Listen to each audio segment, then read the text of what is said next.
आपण बनवणार आहोत झणझणीत खमंग अगदी पारंपरिक पद्धतीने बनवलेले आंबा लोणचे। हे लोणचं चवीलाही अप्रतिम आणि खूप टिकणार आहे।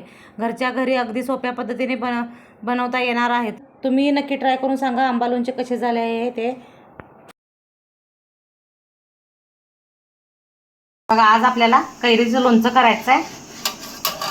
तोंडी लावण्यासाठी आपल्याला एकदम भन्नाट रेसिपी आहे बघा ही। एकदम बारीक बारीक काप करून घ्यायचे।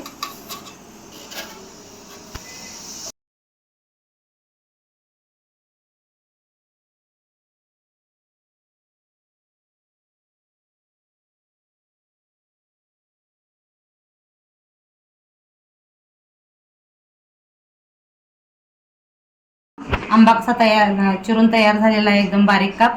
आता आपण याला तडका द्यायचा आहे। आता त्यासाठी आपल्याला साहित्य काय काय लागणार आहे बघा। आता आंब्याच्या लोणच्यासाठी आपल्याला काय काय साहित्य लागणार आहे बघा। मी लसूण घेतलाय, लसूण थोडासा जादाच घेतलेला आहे मी।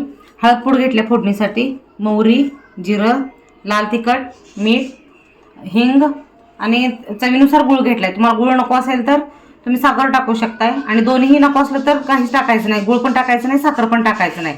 आम्हाला गोड आवडते त्यामुळे मी गुळ टाकत आहे। बघा, आता आंबा एका मी डब्यात काढून घेत आहे बघा। त्यामध्ये टाकत आहे थोडंसं मीठ मी जादा घेतलेलं आहे, कारण आंबा जास्त आंबट आहे त्यामुळे थोडंसं मीठ जादा घेतलंय मी।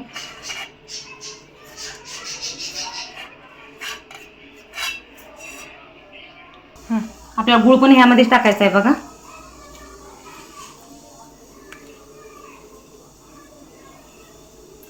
आता लसूण आपल्याला थोडासा मोठाच हे करायचा आहे, आता चेचून घ्यायचा आहे।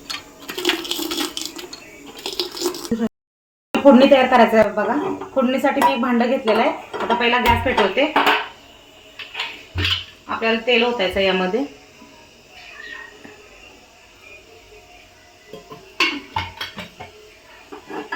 तेलामध्ये पहिल्यांदा आपल्याला जिरं मोहरी टाकायची आहे बघा।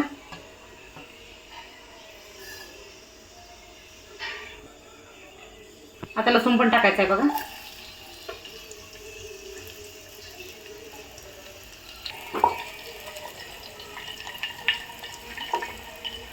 बघा, आता आपलं हे चांगलं तापलेलं जिरं मोहरी आणि लसूण चांगलं कडकडले चांगलं।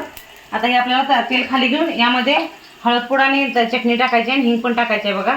वरती गॅस चालू असताना टाकायचं नाही, नाहीतर सगळं करपतंय। मागे जरा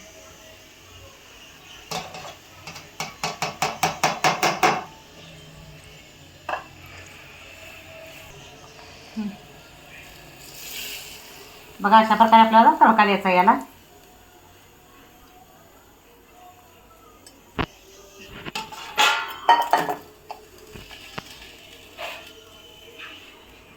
आणि व्यवस्थित हलवायचं आहे।